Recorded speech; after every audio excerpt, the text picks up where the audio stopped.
সাফাই দারমান, আমি যা বলি বিষয়টা মনোযোগ দিয়ে শুনো। শয়লা আড্ডা দে এই দোকানটার মধ্যে।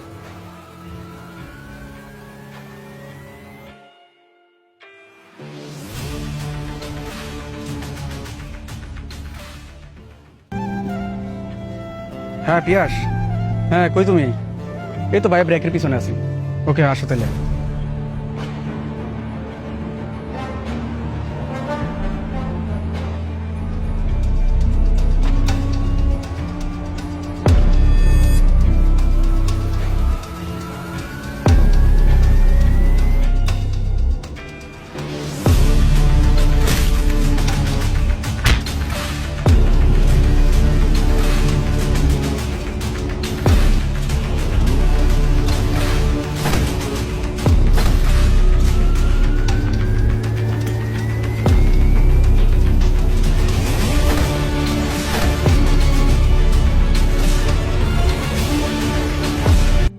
আসিফ ভাই, আপনার কাজটা করা ঠিক হয়েছে।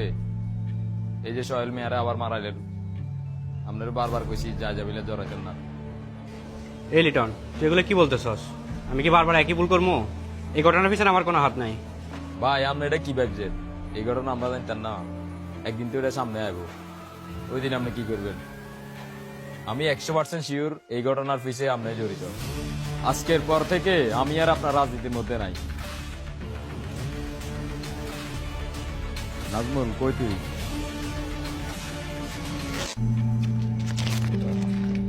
সোহেল ভাইয়ের কিছু হলে, সোহেল ভাইয়ের কিছু হলে। জসিম ভাই, আমার কাজ শেষ, আমার বাকি টাকাটা বুঝে দেন। ভাই আসসালামু আলাইকুম।